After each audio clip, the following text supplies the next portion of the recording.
नमस्कार, आपका स्वागत है हमारे खास कार्यक्रम हरियाणा डायरी में।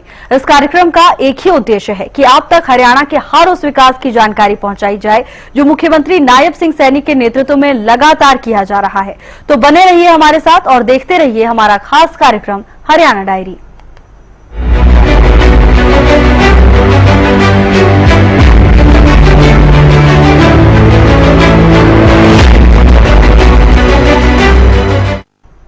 मुख्यमंत्री नायब सिंह सैनी ने कैबिनेट बैठक के बाद राज्य सरकार द्वारा लिए गए 32 महत्वपूर्ण फैसलों की जानकारी दी।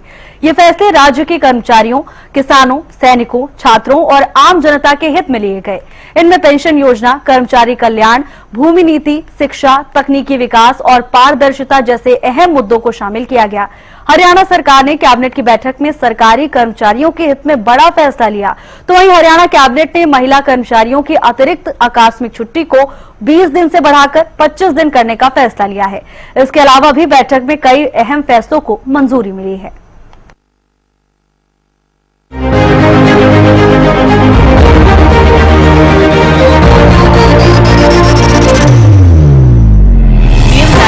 सैनी ने चंडीगढ़ में कैबिनेट की मीटिंग की, जिसमें 33 एजेंडे रखे और 32 को मंजूरी दी। इन फैसलों में सरकार ने सरकारी कर्मचारियों को बड़ी राहत दे डाली।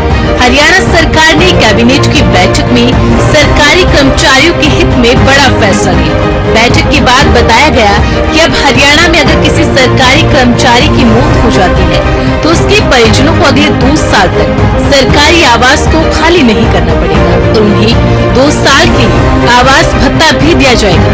वहीं हरियाणा कैबिनेट ने महिला कर्मचारियों की अतिरिक्त आकस्मिक छुट्टी को 20 दिन से बढ़ाकर 25 दिन करने का फैसला लिया है।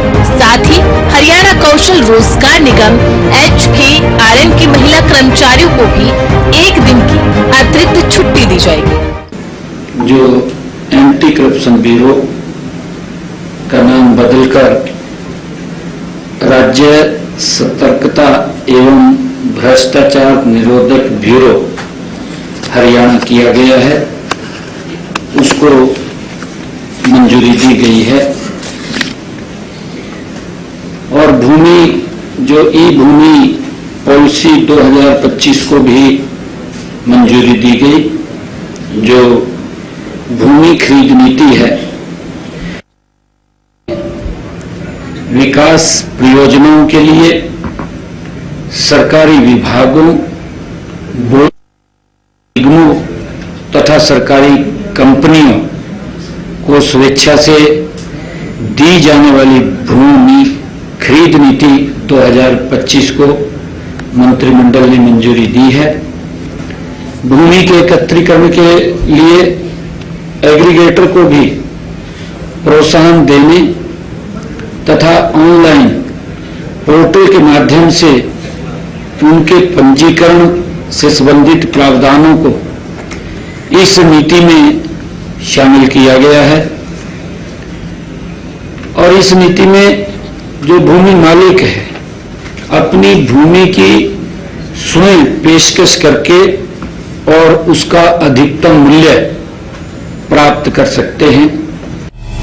इसके अलावा सरकार ने सेवानिवृत्त हो रहे कर्मचारियों की पेंशन के लिए UPS योजना शुरू की है। इस योजना को केंद्र की तर्ज पर शुरू किया गया। साथ ही पेंशन को कर्मचारी की नौकरी के आखिरी 12 महीने की सैलरी के आधार पर ही तय किया जाएगा। इसके अलावा नायब सिंह सैनी सरकार ने एंटी करप्शन ब्यूरो का नाम बदलकर राज्य सतर्कता एवं भ्रष्टाचार निरोधक ब्यूरो कर दिया है। वहीं भ्रष्टाचार के आरोप में फंसे HCS अधिकारी अश्विनी कुमार को जबरन रिटायर करने का फैसला भी लिया गया है।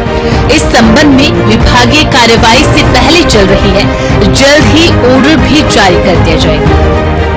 हरियाणा कैबिनेट के अहम फैसले, ACB का नाम बदलकर राज्य सतर्कता एवं भ्रष्टाचार निरोधक ब्यूरो हुआ। कैबिनेट ने भूमि खरीद नीति 2025 को दी मंजूरी। सड़क परियोजनाओं के लिए भूमि अधिग्रहण पर NHAI मॉडल को अपनाने पर होगा विचार। हरियाणा सिविल सेवा नियम 2016 में संशोधन को मंजूरी। मृतक कर्मचारी के परिवार को 2 साल की आवास सुविधा सुनिश्चित। सेवा के दौरान कर्मचारी की मृत्यु होने पर परिवार को आवास भत्ता 2 वर्ष की अवधि के लिए मिलेगा। महिला नियमित कर्मचारियों को अतिरिक्त आकस्मिक अवकाश की सीमा 25 की गई। HKRN की महिला कर्मचारियों को भी हर महीने एक अतिरिक्त अवकाश मिलेगा। शहरी स्थानीय निकाय विभाग में 31,533 पद स्वीकृत है, जो अब बढ़कर 36,381। खनन भू विज्ञान विभाग में भी 216 नए पद सृजित करने का फैसला किया।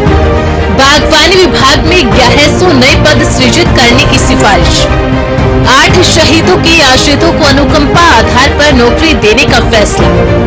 बैठक में कन्या महाविद्यालय खरखोदा को राज्य सरकार के अधीन करने की मंजूरी। डिपार्टमेंट ऑफ फ्यूचर की स्थापना को कैबिनेट ने दी मंजूरी। शहीद सैनिकों और अर्धसैनिक बलों के बच्चों के लिए विशेष छात्रवृत्ति योजना को मंजूरी। बाहरी राज्यों से खनिज के परिवहन के लिए 100 रुपए प्रति टन शुल्क लिए जाने को भी मंजूरी। वहीं कैबिनेट की बैठक में भूमि खरीद पॉलिसी 2025 को भी मंजूरी दी गई।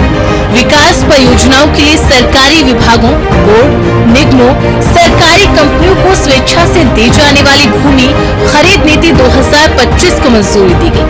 भूमि मालिक अपनी जमीन को अधिकतम रेट पर बेच सकता है और एक हिस्से को भी बेच सकता है। वहीं हरियाणा संबद्ध महाविद्यालय नियमों में संशोधन किया गया है।